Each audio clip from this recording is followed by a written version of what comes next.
Convidamos, então, para dar início às apresentações com o tema Políticas Públicas de Fomento ao Empreendedorismo Local, o senhor João Paulo Pucciarello Pérez.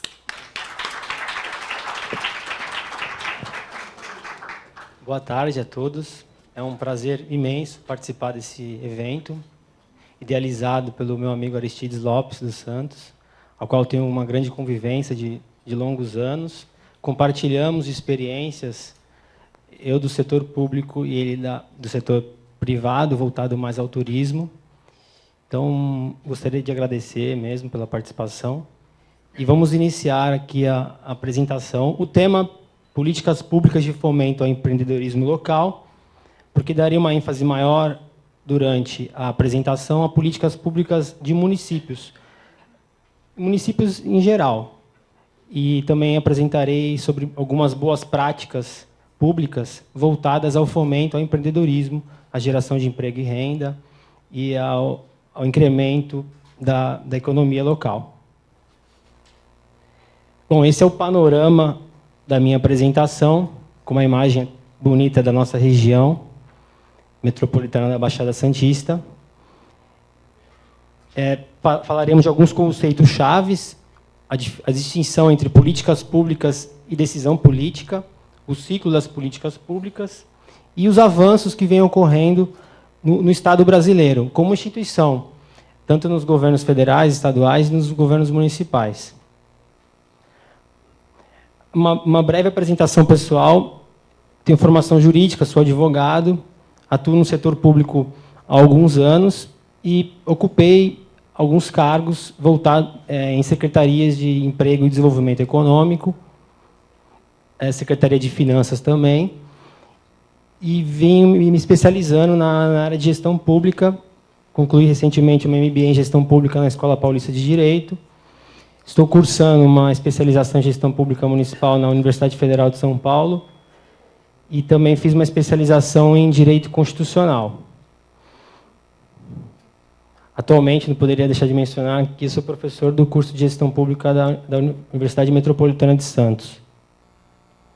Quais são as premissas das políticas públicas de fomento ao empreendedorismo? Até para a gente tentar entender como a política pública interfere na questão do empreendedorismo.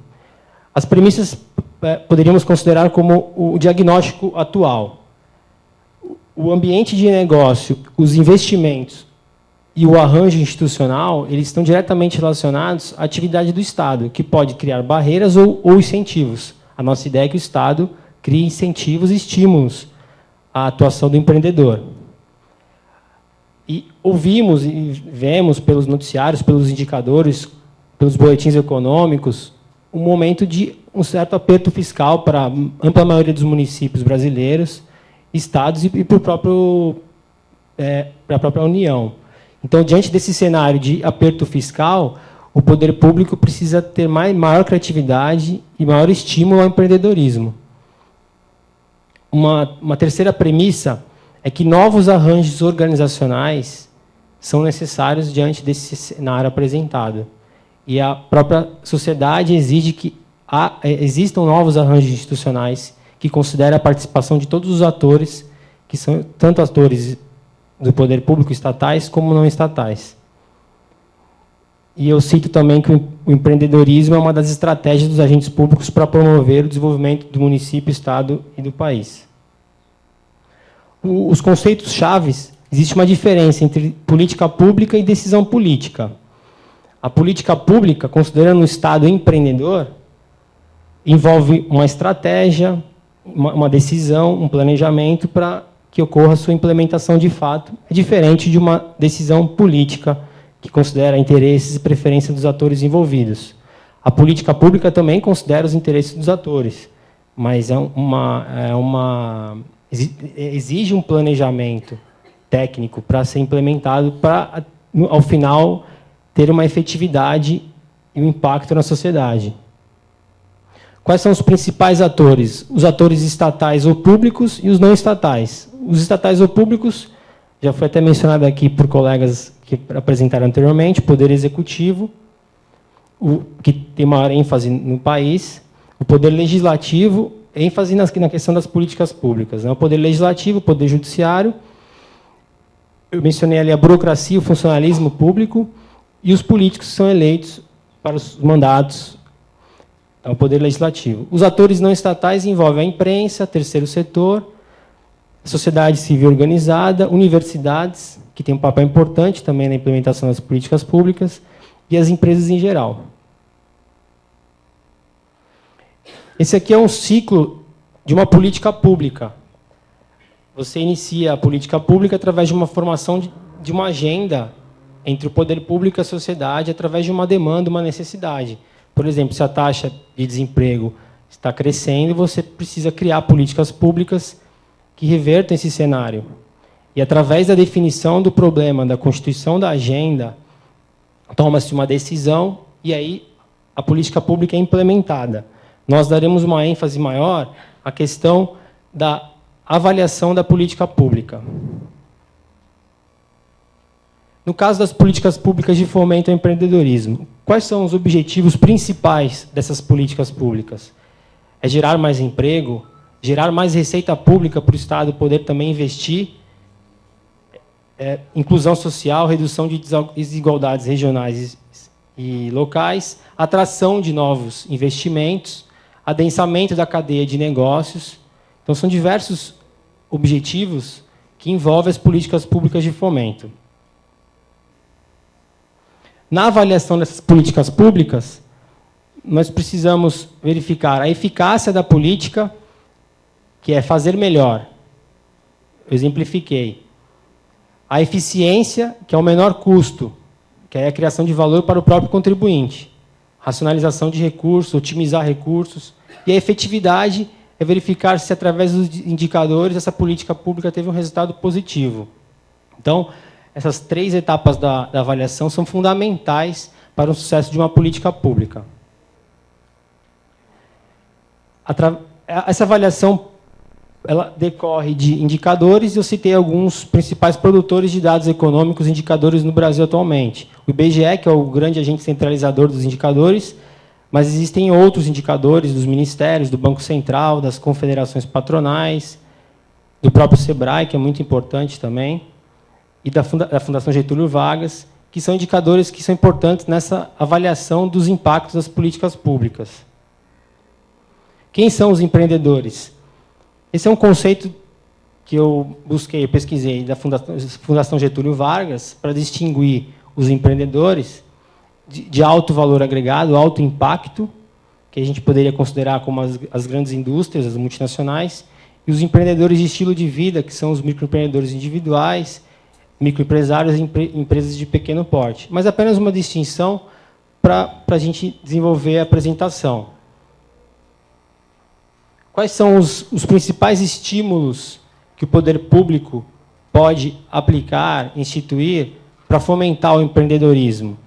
Então, nós falaremos do ambiente regulatório e a redução da burocracia. O ambiente regulatório envolve as questões tributárias, no caso dos municípios, o plano diretor, lei de usucapião do solo, programas da cultura e educação empreendedora, assim como existe a educação fiscal, temos também que ter uma educação empreendedora nas próprias universidades, nas escolas, e fomentar essa discussão. Programas de fomento à inovação, pesquisa e desenvolvimento, novas redes de cooperação entre poder público e universidades. Eu vou exemplificar as boas práticas e a gente vai conseguir linkar todas essas ações e estímulos. Políticas de crédito e financiamento, como ocorre aqui em São Paulo com o Banco do Povo Paulista, o próprio BNDES também, e entre outras instituições financeiras. Aqui, só para visualizar as redes produtivas, para que as políticas públicas de fomento ao empreendedorismo tenham sucesso, seria uma grande teia, não uma hierarquia envolvida, em que todos os atores estão se relacionando todo o tempo. Então, eu cito ali o Estado, os empreendedores, o cidadão, que é o grande público-alvo, o terceiro setor, o mercado. E aí, através dessas relações, o poder público tem que estimular e não criar barreiras para que elas se desenvolvam. As principais políticas regulatórias. No Brasil, se discute muito sobre a reforma tributária. E existem barreiras, dificuldades na implementação da reforma tributária. Eu cito algumas aqui. A dificuldade em razão do Pacto Federativo. A Constituição estabelece competências e distribuição de receitas aos municípios, estados e União. E sempre que há uma discussão sobre a reforma tributária, há uma discussão de quanto isso impactará nas contas públicas em geral. Então, é uma barreira que realmente existe. Interesse dos entes federados, a questão da guerra fiscal, que é muito forte entre os estados, entre os próprios municípios, em relação ao ISS, que é o Imposto sobre os Serviços, o próprio custeio da máquina pública, mas temos tido avanços na questão da reforma tributária, que eu considero como uma reforma tributária fracionada.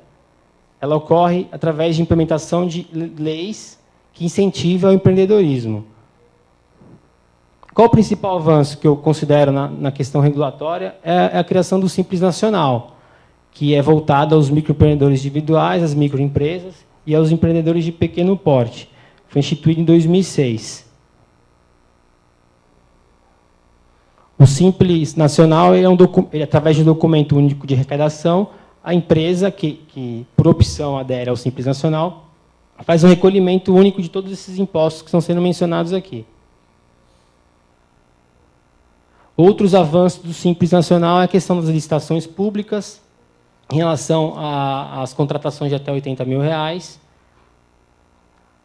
o estímulo ao crédito, com juros mais atraentes aos microempreendedores, às microempresas, às empresas de pequeno porte. Alguns segmentos que são abrangidos, só como exemplo aqui eu estou citando, as agências de viagens, os operadores turísticos, casas de festas e eventos, transporte aquaviário para passeios turísticos, que podem aderir ao Simples Nacional de acordo com a receita bruta anual. Pode ser um microempreendedor individual, uma microempresa, uma empresa de pequeno porte. Essas atividades elas decorrem da Classificação Nacional de Atividades Econômicas do IBGE. Existe muita informação na internet, do CNAE, das classificações nacionais, são todas as atividades econômicas que existem no Brasil. E, através do portal do empreendedor, a pessoa que tem interesse em criar uma empresa individual, ela obtém a Classificação Nacional de Atividade Econômica e já inicia o seu empreendimento. A própria Constituição Federal, ela diz no seu artigo 170 que deverá haver um tratamento favorecido para as empresas de pequeno porte. Então, não é uma opção do gestor público. É uma regra da própria Constituição Federal. Então, eu cito o artigo 170 e o artigo 179. O artigo 179, com mais ênfase, diz que a União, os Estados, o Distrito Federal e os municípios pensarão as microempresas, as empresas de pequeno porte, tratamento jurídico diferenciado, visando a incentivá-las pela simplificação de suas obrigações administrativas, tributárias, como vimos lá, a arrecadação única dos tributos. Aqui eu faço uma pequena distinção da microempresa, da empresa de pequeno porte, do microempreendedor individual, pelo valor de faturamento. A participação das microempresas na economia nacional é muito relevante. Ela corresponde a mais de 50% da mão de obra formalizada no país, a mais de 90% dos empreendimentos abertos no Brasil. Em 10 anos, os valores da produção gerada saltaram de 144 bilhões de reais para 599 bilhões de reais, que demonstra-se que há uma interferência do poder público como agente fomentador através da política do Simples Nacional. É uma das questões que favorecem esse crescimento das microempresas e das empresas de pequeno porte. Aqui eu cito alguns benefícios do microempreendedor individual, que é mais simples do que a própria microempresa e a empresa de pequeno porte. A menor alíquota do imposto, o auxílio maternidade para o empreendedor individual, uma garantia. Então, a pessoa sai da informalidade e tem benefícios ao ingressar na formalidade. Algumas atividades do MEI, que eu citei anteriormente também, a questão do agente de viagens, comerciante de artigos fotográficos, fotógrafo, filmador, promotor de turismo local, entre outros. Recentemente foi editado um decreto federal que instituiu o programa Bem Mais Simples, mas nesse momento são diretrizes para ampliar a simplificação. Então, é um avanço do Simples Nacional. é bem recente, é um decreto de fevereiro agora de 2015. E a diretriz é simplificar e agilizar a prestação dos serviços públicos para melhorar o ambiente de negócio e a eficiência da gestão pública, a promover a prestação de informações por meio eletrônico, promover a integração dos sistemas de informação e celebrar o Pacto Bem Mais Simples Brasil, envolvendo todos os entes da Federação, União, Estados e municípios. As compras públicas também deixaram de ser apenas uma atividade meio do poder público. Elas têm um impacto também na geração de emprego e renda. Então, nós montamos um quadrinho apenas para ilustrar que o poder de compra, ele agora não é mais uma atividade meio, ele é um instrumento de desenvolvimento econômico e social. O Estado faz novos investimentos, compra da microempresa, a microempresa aumenta a sua receita, contrata mais funcionários, gera mais emprego e renda, o Estado arrecada mais, e esse ciclo é um ciclo virtuoso do empreendedorismo. Então, as compras públicas sustentáveis, elas priorizam o desenvolvimento local e a geração de emprego e renda, deixando de ser apenas uma atividade meia do Estado. Algumas boas práticas de políticas públicas do Estado empreendedor. A gente quer separar, não devemos separar, né, aquela grande dicotomia entre poder público, poder público e a iniciativa privada. Então, o Estado empreendedor seria essa junção do Estado com a iniciativa privada. Dentro dessas boas práticas, eu vou citar algumas que eu participei diretamente no município de Cubatão. E a primeira delas é a Agenda 21. A Agenda 21 é um instrumento de política pública, foi definida uma meta para como o município, como a sociedade gostaria de chegar até 2020. Houve uma grande participação da sociedade por câmaras temáticas, que envolviam mobilidade urbana, economia, transporte, segurança. Então, é um grande instrumento que vem sendo recomendado para que todos os municípios também criem suas agendas locais. Aqui é um evento da Rio Mais 20, que eu participei, e nós entregamos a nossa Agenda 21 local para a Biblioteca do Congresso dos Estados Unidos. E é um trabalho realmente muito importante, porque todos os atores participaram da criação da Agenda 21 local. O Centro Vocacional Tecnológico é uma outra política pública que é criada através da rede, que envolve vários atores, tanto estatais como não estatais. É um programa do Ministério da Ciência e Tecnologia, há uma parceria institucional entre o Ministério da Ciência, a Prefeitura, as indústrias locais do Polo Industrial de Cubatão, que construíram empreendimento, e serão dados cursos voltados à qualificação de mão de obra local, que existe demanda no próprio polo industrial, para evitar a migração de trabalhadores. Então, foi feito um diagnóstico de qual mão de obra que a indústria necessita, e, através desse diagnóstico, o município criou o Centro Vocacional Tecnológico, vai treinar essa mão de obra local para que ela atue dentro do polo industrial de Cubatão e, assim, também participe do ciclo virtuoso do empreendedorismo local, do desenvolvimento econômico da região. O cartão Servidor Cidadão, como boa prática, também foi instituído no município de Cubatão, é um crédito para o servidor utilizar somente no comércio local. Os comerciantes devem se cadastrar no programa, o servidor ganha um crédito de R$500 para utilizar só no comércio local. Então, isso ampliou muito o número de negócios, são mais de 35 milhões de reais que são injetados na economia local. No primeiro dia de funcionamento, foram mais de 1.000 operações realizadas no cartão servidor. Os microempreendedores, as microempresas, empresas de pequeno porte, para participar, devem estar legalizadas, então isso também gerou aumento da formalidade, aumento da geração de emprego de trabalhadores locais, que é um dos requisitos, melhorou a receita pública também e melhoria dos indicadores sociais locais. É um programa que foi finalista no Prêmio Sebrae do Prefeito Empreendedor e também recebeu o prêmio da Fundação CEPAM. É muito interessante porque ele envolve todos os atores locais, e o poder público ele oferece o crédito é utilizado na cidade, fomenta a economia local, inclusive em agências de viagens. Em Cubatão, muitos funcionários não residem na cidade, então é uma forma também do funcionário participar como cidadão na construção de uma cidade melhor. Então, ele usa o crédito no comércio local, e isso vem dado um resultado bem interessante para a cidade. Um outro programa é um Procomércio, que é um pacto das indústrias locais com a associação comercial local. As indústrias locais também precisam comprar materiais de consumo, serviços, e, através desse pacto, as indústrias priorizam o comércio local. Isso também amplia a atividade econômica, gera maior número de empreendimentos, gera emprego local e também faz parte do círculo virtuoso do empreendedorismo.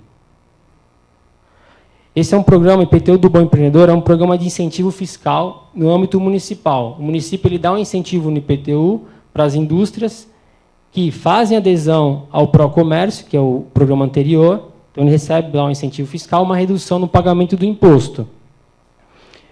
Ele também recebe esse incentivo se ele contratar homens e mulheres que residem na cidade. Isso também aumenta a geração, a circulação de recursos na cidade. Projetos que envolvam a Agenda 21. Então, todos esses programas, tanto o Cartão Servidor, o Procomércio, o IPTU do Bom Empreendedor, o Centro Vocacional Tecnológico, todos eles estão construídos sobre a mesma premissa do círculo virtuoso do empreendedorismo local. Esse é um programa do governo do Estado, que é muito interessante, em parceria com os municípios, que é a oferta de microcrédito para empresas de pequeno porte e microempreendedores. Banco do Povo Paulista. A Invest São Paulo é uma agência do governo do Estado que articula os investimentos privados em municípios paulistas.